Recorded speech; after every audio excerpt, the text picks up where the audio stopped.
Blog Talk Radio.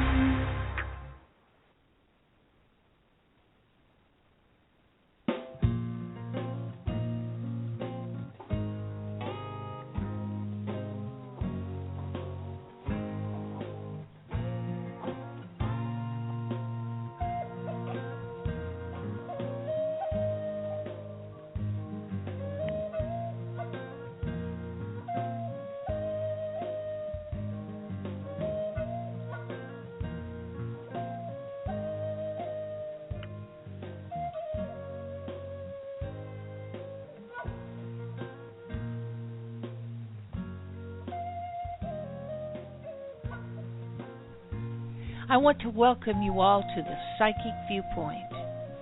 Our shows will be based on a platform that will concentrate on metaphysical topics with authors and guests who have experience in the psychic world. We are the mystics, shamans, and ascetics of our time, and we do explore the deep mind and consciousness of our world. Looking into the realm of the deep mind, a place where conventional science has ignored, is what we do, and we want to open the path for everyone to follow. Science has very little to say about consciousness now. However, as psychics, we do see into the here and the hereafter. Join us here on the Psychic Viewpoint as we delve into some of the ways you, as an individual, can open your spirit and move into the consciousness field. We are going to present a variety of shows in the future, including metaphysical book reviews, spiritual healing shows, and multiple topics that will be sure to intrigue you. The host of our shows will be the advisors from www.pmp-advisors.com and some special friends who work in the metaphysical and spiritual healing arena. I hope you will sit back, grab some hot tea or coffee, and share your viewpoints with us in the chat room. Good evening. It's SisterFriend Marie, and I am here with all of my co-hosts who will introduce themselves in a few moments. You've reached the Spiritual Network Community Forum, and we are here to discuss everything that has been running through our minds all day, all week, and probably for most of our lives. This is the place where you get to think, and you get to think pretty freely within a few limitations, but not too many. And we're so happy that everyone decided to join us tonight. We are going to be an hour show tonight, and hopefully we won't run over. For those of you that would like to call in, you can call in at 714-888-7516, and then press 1 if you'd like to get into the queue to ask a question or to share a thought. Today, the focus of our forum is all the world is a stage, and all the men and women merely players. And I'm going to introduce you to our sister friend, Lynda Fletcher, first, and I'll let her take the lead here as always. Hey, Lynda. I'm here. I'm Lynda Fletcher. I'm part of this group as, well, I'm a certified nutritional counselor, and so we get to talk about that once in a while, but I think I'm part of this group because we're just all really interested in promoting ideas that are outside the box. And so I'm happy to be here tonight, and we'll let Ann introduce herself. Well, good evening, everyone. My name is Ann, and my area is organization. So I'm always working with my dear sister friend Marie to think of some of these wonderful topics and organizing how we're going to go about them. And I just enjoy the deeper thinking that comes out of our discussions and all that we get from our listeners and our fellow co-hosts here as far as their thoughts and all those wonderful aha moments that we have on this show. And Margaret, are you there? I am. I'm Margaret Bryant, and I'm a jack of all trades, spiritual teacher, mentor, healer, psychic medium, amongst many other things. But this is my love, my passion, and my life. And my goal is to bring information forward and tools forward to help people in their own awakening and awareness and on their own journey, and to share all of that information with people and to have people share with myself. And this forum is spectacular for that because we discuss so many topics, so many great people involved, and lots of information and good things come out of this, and the energy is so very, very high. And I would like to thank Rosie for bringing this forward, this forum forward for us to do this and allow us a safe place to discuss these things, to bring in beautiful positive energy to help people heal and to move forward, raising their own vibration in a positive way.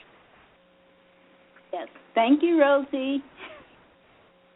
Yes, yes, yes. And how about Naomi? Are you there, Naomi? I'm here. Tell us about yourself. My name is Rev.NaomiCage. I'm an ordained minister of A Course in Miracles and a healer. And I'm here because my focus this year is all about my health and well-being and being supportive of myself and others on their awakening journey. Yay. Thank you, Naomi. Now, I guess Philip's not going to be with us tonight, but he has written some of his thoughts down, and we'll share those with you later. But our subject tonight is the art of introspection, the gift of reflection and the duality of perception. That's a mouthful, I know. What role or roles do I play on the stage called my life, and how do I look from the outside in? Who am I? Who are you? Who are we? What are our difficult and positive relationships reflecting back to us? And I think we're going to be touching on a lot of those different areas. I know we're going to be touching on reflecting. That's going to be my contribution tonight. But I think to start off with, Marie has something that she's written, and she thought it would be a nice way to get started for the evening. So, Marie, let's go to you. All righty. Thank you. Thank you, everyone. I have an article, a short little thing that I wrote for Sibylla magazine for women some time ago. I think last year I was publishing with them. And this particular little short introduction to the things that we're going to talk about, I thought might go along, as Lynda said, with what we are exploring tonight. And it's called The Labels That I Wear. Someplace inside of each of us is the real us.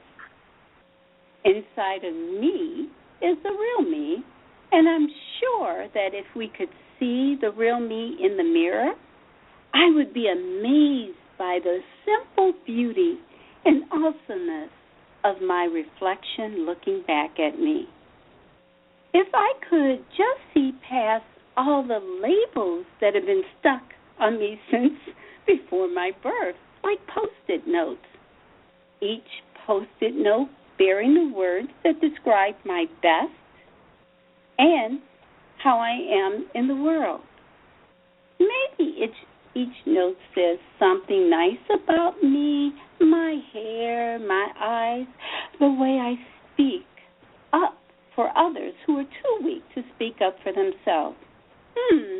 Maybe, just maybe, my labels say harsh things about me that give me pain.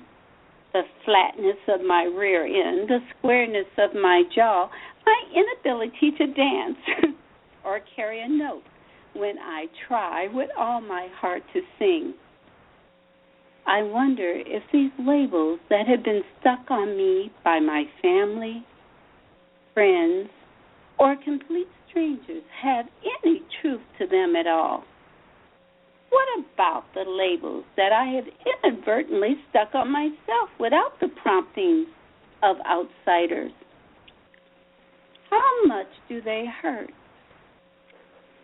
how much do they give pain in the long run? How much will all of these things about me be a hindrance to my spiritual, intellectual, and spiritual growth? Thanks, Marie. I think we could probably do a whole program just on labels alone, don't you? I think. I know. Yes, I remember in one of our other programs talking about, and I don't remember what the conversation was, but I remember I said, I think it was about joy. And I said, that's what you feel before life starts weighing you down with all the little things that rest on your shoulders. And that's exactly what I was thinking about, those labels. They're tough. Very. Does anybody in our hosting group want to comment on a particular label that they've been given by others or themselves that has made a big difference in their life? Well, for years, my parents owned the local drugstore in town in a small rural community here in Maine. And I can't tell you, at least 20 years, I was known as the druggist's daughter. That's how everybody knew me. They didn't know my name. They just knew I was the druggist's daughter. So there's things like that happen that now that I look back, and there's the introspection, I fell into that role and kind of became that because that label was put upon me, and it was like I wasn't even my own person anymore. My whole life started evolving around the work and working in the drugstore and all of that. And so the label was put upon me, and then I followed it and lost myself. And, so those are things that can happen when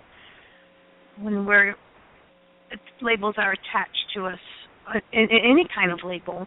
It's almost like you don't want to own it, but it kind of, the energy starts to fill you and you kind of fall into it. And becoming aware of that is what we're doing now to step into who we truly are and lose the labels. My dad was a state trooper for 30 years. I was the cop's daughter. Yeah. I know exactly what you're talking about. Everybody expected me to be, at my best behavior at all times. And I wasn't. Anybody Trust else? me, I wasn't either. Well, mine wasn't so simple. I was always said to be the chatty one. And I didn't like that. Because I always thought when you talked about chatty, that meant you didn't have anything to say. Oh. So that was one that wasn't very pleasant for me. Even though you talked a lot and you felt like you had a lot to contribute. Exactly. Mm-hmm. Naomi? Exactly. I thought about it before I said something, and they always called me chatty, and I didn't think that was very nice. Yeah. And you remembered it all your life. You're not alone in that, because my mom used to tell me, she said, I talk so much that she bought me a Chatty Cathy doll so I could talk with her.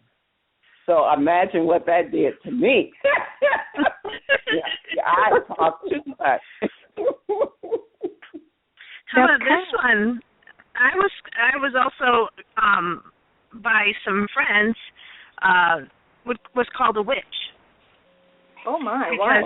Because I had psychic abilities and things like that, so they called me a witch for years. My God. I'm sorry. Was someone speaking? Hello. No, I think Naomi just said on that. Did we lose Naomi? Okay. Art of that was given to Margaret. Well, so is Margaret speaking? Did you have something else to say, Margaret? No, just that kids aren't nice. Sometimes adults aren't nice, and you get these labels, and they stick with you. And It's hard. You know, I can give you one in my current life. I have heard and observed, I guess it's not probably talked about a lot, but it's well known by women over 50 that if you are menopausal, you can't lose weight. And, you know, if you get back to my favorite subject of the law of attraction, they even talk about it on there, is that whatever you believe from whatever source is what you manifest. And I've been fighting that idea that just because I'm menopausal, it's because I see it in the store where I work all the time. Women come in. I had one woman come in and say she'd been on a carb-free diet for 18 months and had been working out every day, and she hadn't lost a single ounce. I had another woman come in and say that she went on Weight Watchers and gained 2 pounds. So, you know, I hear stories like that all the time, and it works on your brain, and it sticks a label right on your forehead. Mm-hmm. The worst labels are the ones that someone inadvertently adds crazy glue to. Had to take off skin to get those labels off.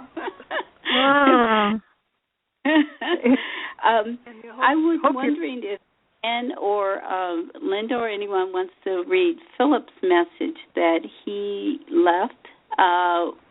Phillip McCohnell, my brother, he left a little thought about the little writing I wrote about the labels I wear. Ann or anyone want to read that? Go ahead, Ann.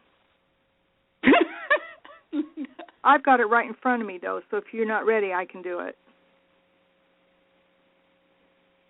Okay, go ahead, Lynda. Okay. I think no truer sentiment of being a stranger born in a strange land expresses the feeling of self-doubt and self-confidence and self-loathing brought on through generational oppression. The lack of empathy in the justification of the act of slavery and denial of civil basic rights as human beings, firstly, and as welcome citizens, has carried on through bloodlines, thusly giving rise to a nation, a republic divided, not united, in a common goal of all men and women being created equal in the eyes of God. Thus, the mislabeling of society of who and what we are confuses and clouds our perspective of the same. We, as free-willed souls, must engage in the internal dialogue as well as external with others. We must break free of labels that do hinder our spiritual and intellectual growth. Our we, the people, for the people, by the people, will remain only ink-dried in aging parchment. Wow, and that's very cool. I mean, yeah, he's a very talented writer. Mm-hmm. And again, labels can be put on a whole nation. I mean, the things that we start out with are definitions of who we are. It's very interesting, even as a country, a family, you know, the generational things.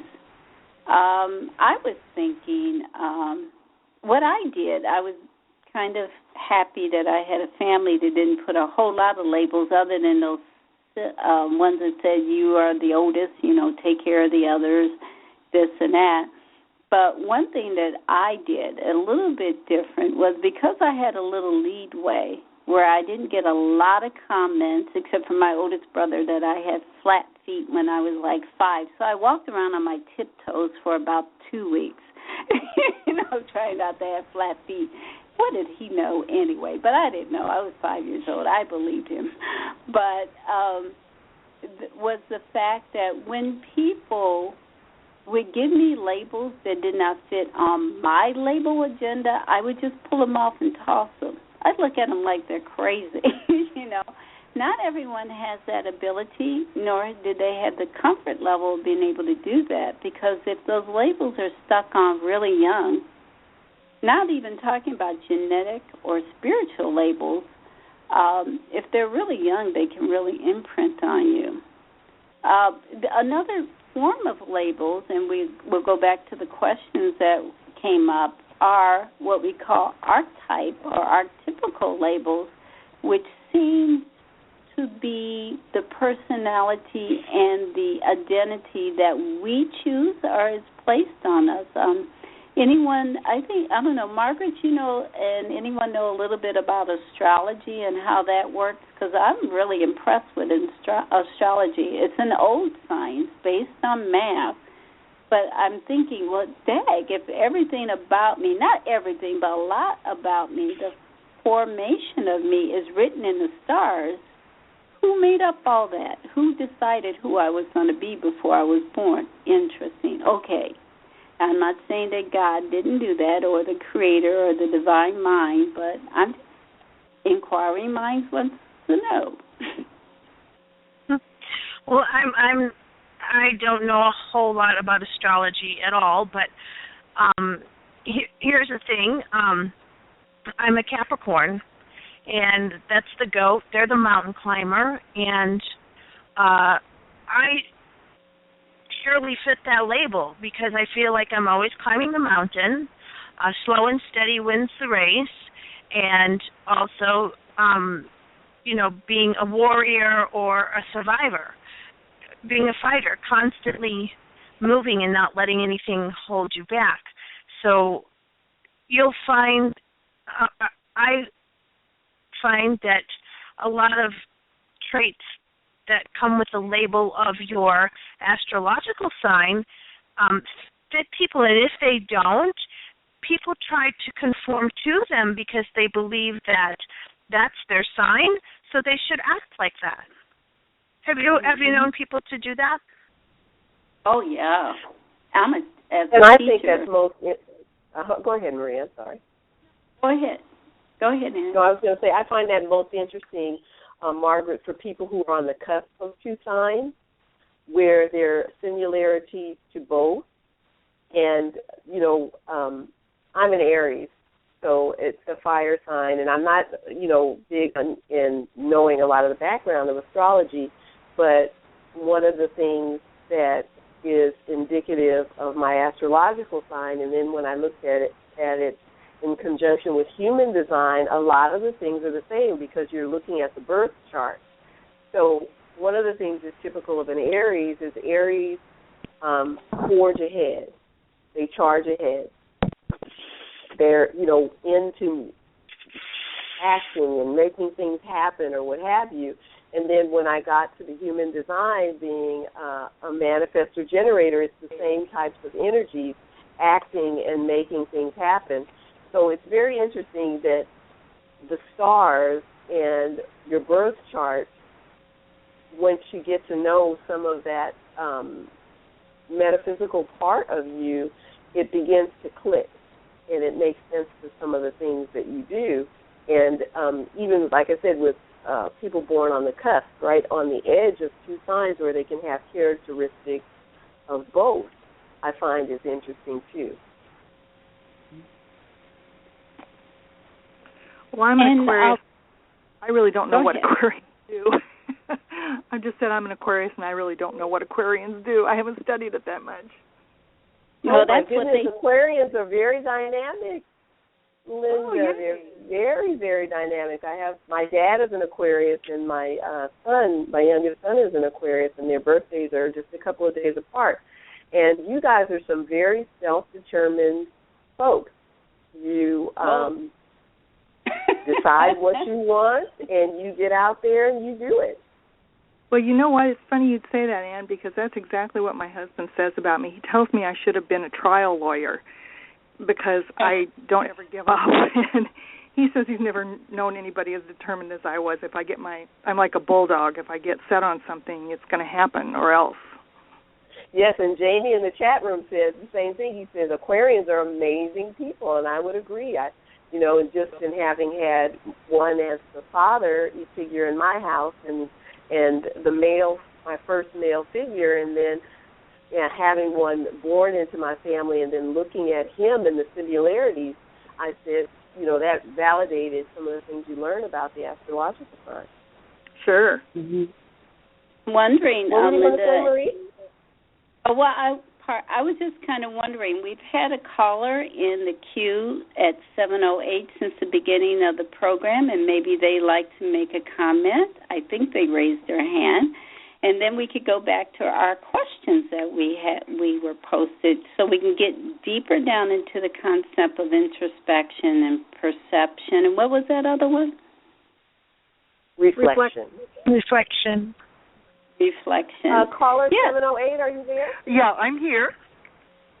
Hello. Hi. Welcome. Yeah, hi. This is Beverly Walters. Oh, hey, Beverly. Yay. Nice. Yeah, right. I was able to join. Finally, my schedule permitted me to do that. Yeah, well, you're talking about some of the things that I really find fascinating, and I have pursued astrology for quite a long time now, sort of an amateur way, but the more you get into it, the more you realize how accurate it can be. And the sun sign is just the beginning, of course. There's 10 planets, and so it gets really, really detailed. And I'll make this really quick, but there's a person by the name of David Wilcock that you might all want to check out. He seems to think that he reincarnates some of the energies of Edward Casey, you know, the famous sleeping prophet. And his theory is that we are attracted to a certain time and a certain place to be reincarnated, and we have an attraction to that particular chart, which will show up because that is part of our soul journey.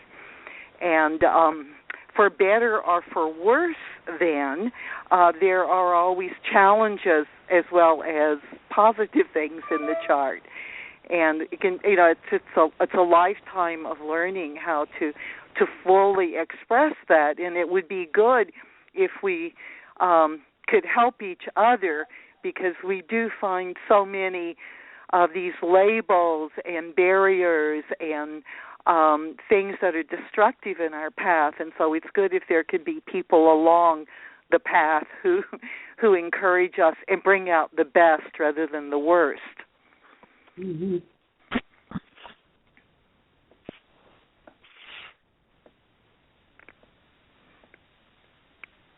So that's it. That's what I wanted to share with you all. Well, Beverly, thank you, and we'd love to keep you open on the mic so you can interject if you like while we're thank talking. You. Anne? Marie? Yes. Mm-hmm. Well, Anne, I understand that the subject tonight was kind of your baby, so I'm assuming you've got some pretty wonderful thoughts for us. Is that right? Yeah, I do, actually, and the point or the catalyst for it from the standpoint and the discussions that Marie and I had over the last couple of days is when we look at ourselves and our journey through life, how much introspection is a part of it. How much do we examine what we gather to ourselves? Just as it said, all the world's a stage and we're mere players. So what part do you play in your life? Are you a passive participant? Are you an active participant? How do you reflect certain things outward, and what do you get back when you're reflecting that outward? What do your relationships and things like that say about you? And one of the things I said to Marie is I get lots of, conversations with friends and family and everything about, oh, my God, well, with me, such and such happened, this happened, that happened, or whatever. And I always say that we gather those things to ourselves. In difficult relationships and difficult times in our lives, we are a participant in what happens, and the way that we move forward is by taking the time afterwards to examine what we lent to the situation, what we brought to it. So that was my thought for tonight, and taking some time to talk about that. And is it a part of our regimen, in our spiritual regimen and in our physical regimen? Do we take a look at ourselves in a critical way? Yeah, what are your own personal thoughts about that, Anne? Well, my personal thoughts, I think it's very healthy. I think it's very, very healthy, and I think that when you do, it helps you move forward. You're not mired in the same spot, because if you don't examine what you contribute to your relationships and outwardly, you have a tendency to be stuck. So what do you think? Yeah, what do you think is meant by the duality of perception? Well, the duality of perception is the duality in the sense that we have a perception of ourselves that may not necessarily be the perception of others. I see what you're saying. And Naomi, what does the Course in Miracles, and from your experience, about those topics of duality and projection and introspection? So, A Course in Miracles talks about this earthly experience is an illusion that is based on what we believe and the perceptions that we have and what we speak out. And that is what determines what your experience will be. So that to me is like, that's why some people have a great experience here on the earth and others don't, because of what we believe. And a lot of the labels and stuff that we carry, like we were saying earlier, is from stuff that we were taught from a child up, from our parents and then from others, and their perception was of us, and we took on those labels, and then that created another experience, in our lives. But A Course in Miracles teaches that each individual, our identity is we are love, we are joy, we are peace, according to God. And that ought to be our identity. And that also made me think about, all my life, I have said, I am the light. That was my identity. And I was known to be the one that would help people feel better about themselves, encourage them, and always shine a light on the situation. Or what's another word I want to use? I guess look on the brighter side of things always. Mm-hmm. And I would guess, knowing you as I do, Naomi, over the years, that embracing the word light has also brought that light into your life in many ways. When things get kind of dark, I almost will bet that things turn around toward, because that's in your belief system. Am I correct? Right. Dark Star, who's in the chat room, said, had a boss once tell me perception is reality, and my assertion is your perception is not my reality. Mm. And the question is, and maybe one of you can ponder this, when does someone else's perception become our reality? And then once it becomes your reality, how do you see it? Because we're it's like the fish, the old saying. I'm sure Beverly remembers this one: the fish looking for the water. It's like, how can you tell how much of this is you and how much is just labels that have been put on you? Even if it's by, your astrology chart, you don't have much choice on that one. I'm thinking you got some wiggle room about personality and human design. But putting that aside, what about all the other stuff? How do we identify it? Through introspection. And how do we tell what's actually going on? Because you're going down to the quantum level of the subconscious at this point. How do people get there? And what are some tools they can even use to figure out, is it me or is it Memorex? Hey, Marie, can you give us an example of what you're talking about, like in story form, so we kind of can follow the drift of what you're saying. Oh, yes. I'll give you a personal experience. But I have a feeling that Beverly has a thought on that. Beverly, before I do, Beverly, did you have a thought?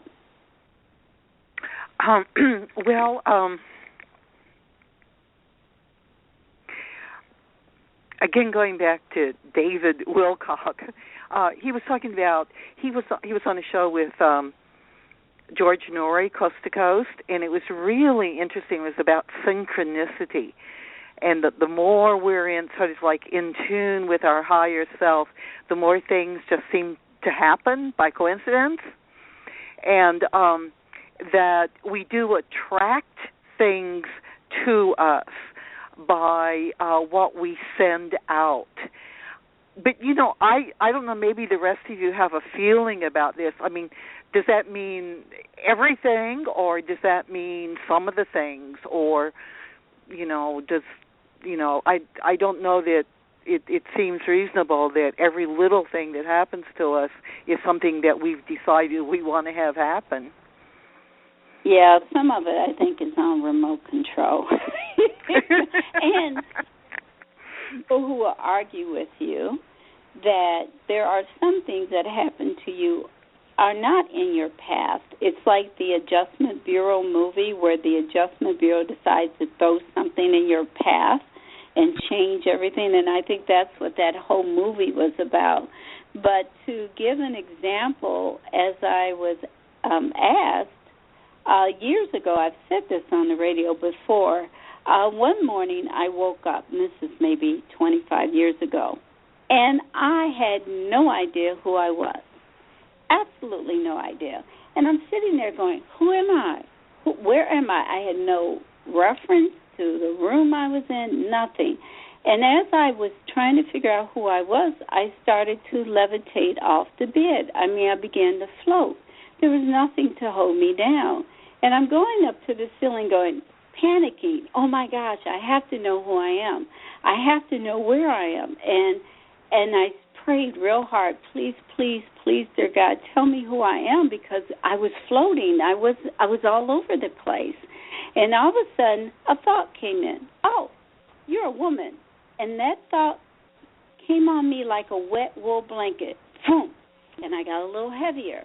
And then it said, you are a woman of color. You're an African-American, mixed, blah, blah, blah, blah. And it went boom. And it was another heavy blanket of realization came on me. And as each thought came in, you live in Chicago. They weren't necessarily bad thoughts. They were just understandings of myself. As each of those wet wool blankets of understanding settled on me like a thump, I started going down, down, down, closer to the bed till finally, boom, I hit the bed and woke up again. And then I realized, oh, my gosh, my physical weight is actually my perception of myself. It's all those wet blankets. I didn't call them labels then. I said all those wet blankets of identity on me, holding me down. So that's my example. And that's a pretty good one. Yeah, I think that gives us a really good idea of, I don't know, I find that it's easier to understand and relate to my own life if I hear stuff, examples and things like that in story form. But that's just me. So hopefully some of our audience members feel the same way I do, and we'll all be on the same page. I know tonight we were going to talk about the gift of reflection, and it's already 22.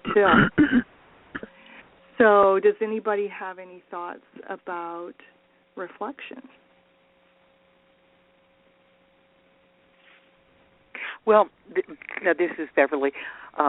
You may not all recognize my voice yet, so I'll identify myself. But I don't think we do enough of it in our culture at all. I think we're discouraged from doing it. And there's so many distractions. And so I think we should be doing it more. And that is really the only way to know who we are and what we want and what we should be doing, because it really can't come from anybody else. it has to come from us, and it has to come from deep inside. I mean, the higher part of us, and that's only going to happen if we can reflect. But it's, with the pushes of our agenda and time and everything, and the pressures and the way that it's depreciated, it's like we really need to, you almost have to fight in order to take the time out to do it. Kind of like that. Beverly, what is your definition of reflection? Because as we know, reflection has dual meaning. So just for the listening audience, so they know which reflection you're talking about. I think I'm talking about reflection that borders on meditation, where it's not just sitting down and letting things like different thoughts just run through your mind one after another. But when you get a hold of something that maybe is a point that you want to consider, you almost have like a dialogue with yourself. And there's this new word that I really like. It's called unpack. So there's something that you're focusing on, some incident or some situation or some issue that you have, and you kind of unpack it. And that takes time, and of course, everything is all rush, and so usually it just seems like we don't give ourselves that much time. Oh, thank you, Bill. And there's another reflection, and that's me beyond the face in the mirror, which is a part of that, but it's also people who reflect us back to ourselves. There's a kind of esoteric, ancient understanding that one here on the planet, and that one has disseminated or fractured itself out, or him, herself out into many of us. So we're each a piece of that one, and we keep trying to get back to that one.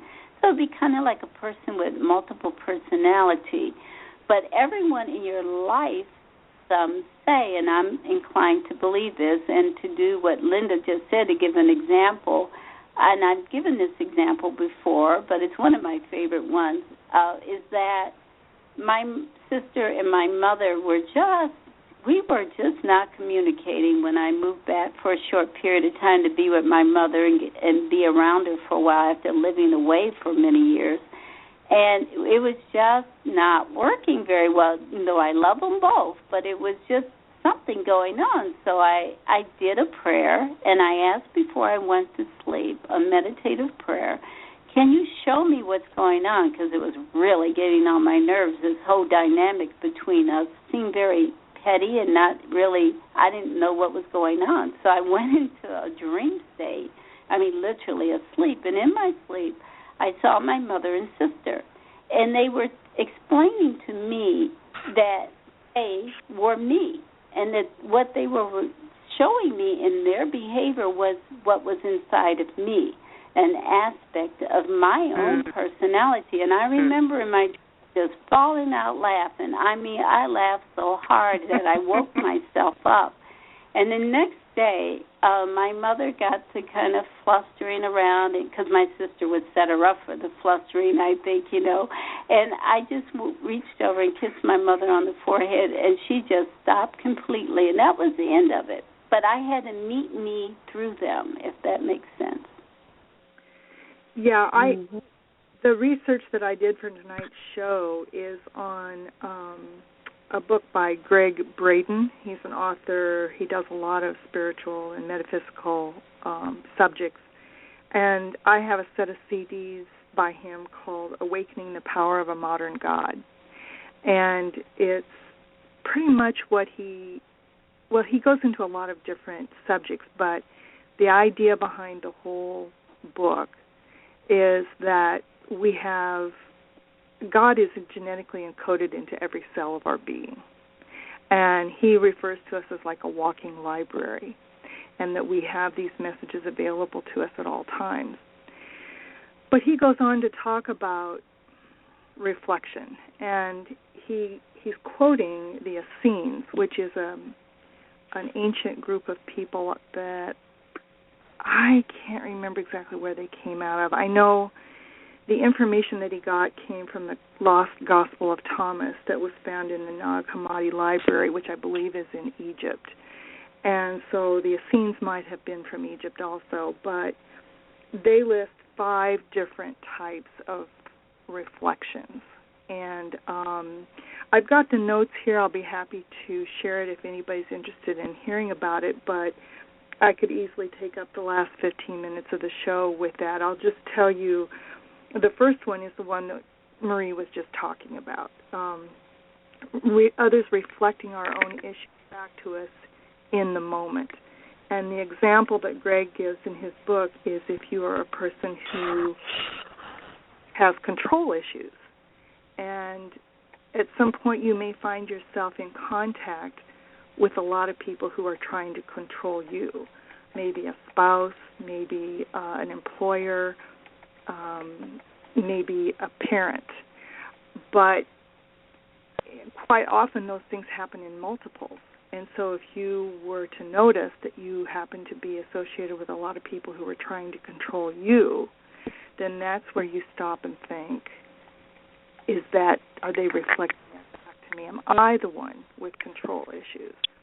And that's the simplest one of all 5. He lists 5, and from here on it goes straight downhill because each one is much harder to understand than the last. But I will quickly tell you about the second one. It's the reflection of judgment. And he gives a very good example in the book, but it's too long for me to explain. I'll just say, if you find yourself in contact with people who are acting out certain values that you very much disagree with, then they may be reflecting back to you your judgment of those things. And he does a pretty good job of explaining. I would urge anybody who's interested in this subject to get, I'm assuming it comes in a book form too, but I would urge anybody to get it, Awakening the Power of a Modern God, because it's one of those ones that I've listened to 4 or 5 times, and I'll probably listen 4 or 5 more times, because every time I do, I get just a little bit more out of it. It's a complicated subject, but I think it's well worth our taking the time to understand it because it's such an important thing in our lives. Well, here's the thing. We try so hard not to judge people, what their actions or anything like that. But how it's almost impossible because when you're trying not to judge how someone is acting, or what they're doing or how they dress or anything like that, and you're saying, let's say somebody's wearing, their body's not covered as what someone would deem appropriately. And so you can look at it and say, I'm so happy that that person is confident enough in their own body to dress whatever way they want. Mm-hmm. But then again, there's the judgment, that we're judging that they are confident in their body. Okay. So, it's like, are we judging? It's almost impossible not to come up with some form of judgment. I understand. Do you guys agree? Yeah, absolutely, Margaret. I think it's part of the mental processes that we go through every day. Now, it might be easier to call them observations. I mean, that's kind of what I like to do. Mm-hmm. When I feel that maybe I've gone a little too far, I just back up a little bit and say, that was just an observation, but I'm going to let it go now. Yeah, I kind of like that because I think we can get into being too judgmental about ourselves and hold ourselves to a level of, criticizing ourselves so much for not being perfect and forgetting that we're just human beings trying, doing our best and trying to grow. Well, in Greg's example in the book, he talks about 3 different people that came into his life all at the same time, and all 3 of them reflected values back to him that were abhorrent to him. And they all 3, everything came to a head at once, and when he realized that this was a mirror of judgment, what he did was let it go. He just let it go. And when he did, within about 3 days, every one of the situations resolved itself. Mm-hmm. He didn't fight anybody. He didn't argue with anybody. He didn't resist. He just let it go because he realized that he was being shown what he judged. And when he did, it took care of itself. Mm-hmm. You know, that's really amazing. And it should sort of spur our interest in asking what is the real nature of reality that things like that happen. Oh, I know. I understand. And that goes back to some of the things we talked about earlier about how we create our own reality. Mm-hmm. I think Marie has touched on that several times in several different shows with regard to the things that play out in our lives it's a state that we set for ourselves. Yeah. And along with that, how destructive can be those labels that people put on us, teasing or, when we're young and most vulnerable. Because that begins to form our perception of ourselves and, then set us up to attract energies that we then have to overcome. Yes, that goes back to the book that I mentioned on one of the other shows by Dr. Bruce Lipton called The Biology of Belief. He does a very good job in there of explaining how our brains work at a young age, and he tells us that up to age 6, we're basically functioning on theta waves, and our brains are just like we're just downloading everything that's around us. And so up to the age of 6, anything that anybody tells you, you're going to believe it. So here's a question. So everybody's perception is different, and how they perceive things is their truth.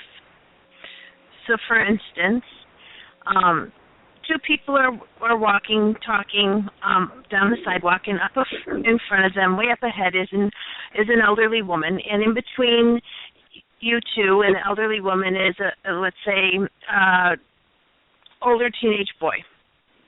And all of a sudden, he mugs the older woman in front of you. So the police come, and they take each of you aside, and they ask you, what did you see? So one person says, well, we were just walking along, and everything seemed fine. Everybody was just doing their own thing, and all of a sudden he just, took off and grabbed her purse. And then the other person that was with you says, well, he, you could see that he was kind of looking her over and deciding which was the right time to make his move and all of that.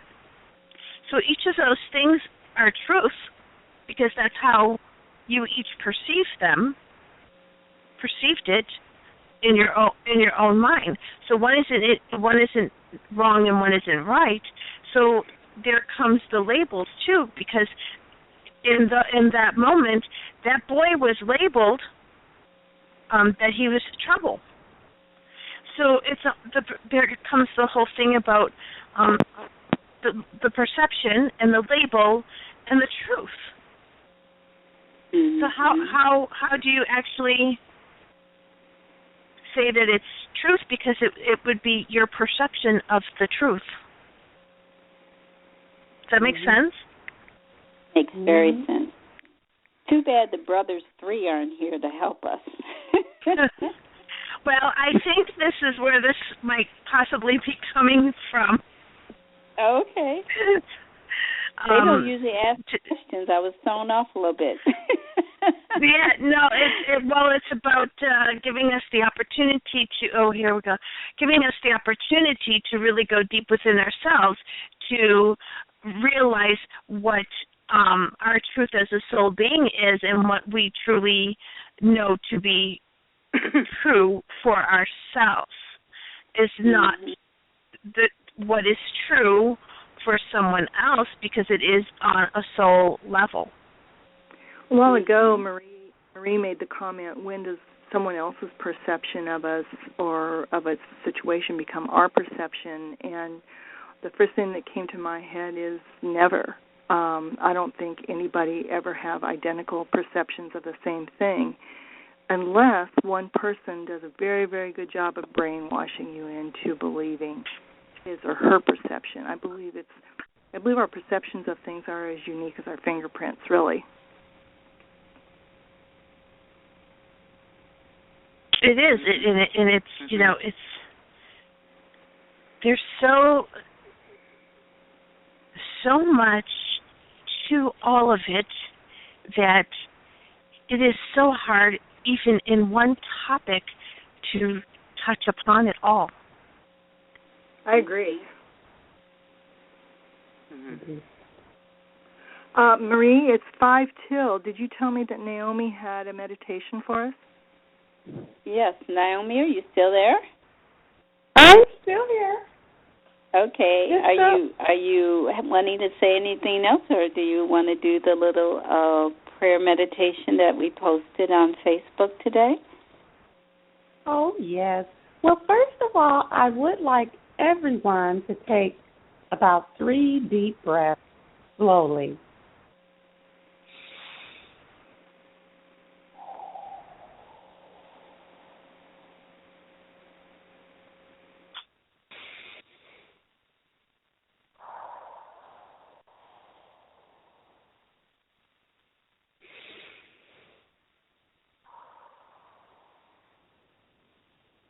Okay.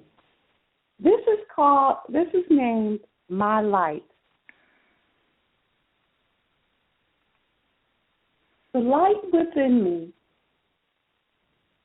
is luminous, radiant, profound. It belongs to me. Generates me, supports me. This is who I am. And it is not a question of deserving.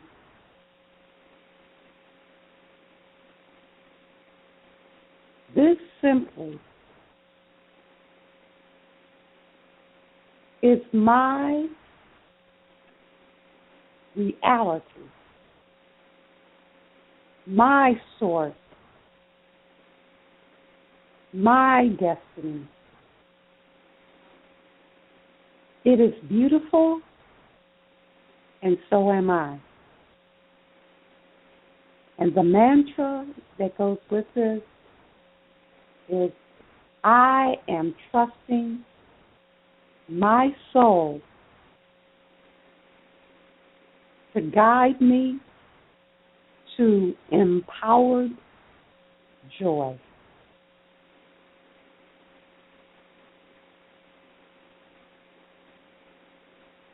And the author is unknown. Thank you, Naomi. Thank you, everyone. Thank That's you. Beautiful. And I guess we can say that in the mirror every day when we look at the face beyond the mirror, the reflection in the mirror. And I'd like to thank Rosie. And I know Margaret knows the website for Rosie, who's our sponsor, and she has, as Margaret will tell you, if she doesn't mind, I know she's tired of packing. No, I don't mind. Okay. Rosie, we're sponsored, the Psychic Viewpoint Network is sponsored by Blended Herbal Treasures shop.com. It's BHTshop.com. Rosie and her family have started a business with the most beautiful, healthy products for your skin and your home. Soaps, waxed hearts to burn, hydrosols, body scrubs, bath soaks, many different things and always expanding in what they're bringing forward. They're made of the finest and purest, healthiest ingredients, and a lot of them they are now beginning to grow their own ingredients and extract the oils from themselves. So please check it out. Everybody that I know that are buying products from Rosie, they're over the moon, happy with them, and are ordering more and more and more and helping to expand the business. So her website is www.bhtshop.com, and you can find her on Facebook under Blended Herbal Treasures. So check her out there, and again, want to thank her for bringing this beautiful forum forward for us to sit here and co-create together this beautiful, most magnificent world that we are living in now and where we are going. So thank you, thank you, thank you, and to all of you beautiful people here with us tonight. Thank you, Margaret. Mm-hmm. Thank you all. Naomi, and everyone. Hello, goodbye, we're good. We're going to go look in the mirror now and smile, smile, smile. See you next Friday at 7 Central Time, and I think it's 8 Eastern Time. But we'll be here. You can catch us on Cleverness and Common Sense on Facebook. I'll just put that in and post your questions, post your thoughts. Thank you for everyone in the chat room. And who do we have in the chat room? Okay, we have several guests, and then we have Jamie, Junie, Dark Star. Junie, Dark Star. We had quite a few in the chat room today. Yes, thank you for all being there and for all your comments. I was reading them. Love you all. Have a beautiful week, and know that we're all together as one in our hearts forever. Amen. Mm-hmm. Bye-bye. So be it. Much love to everybody. Much love.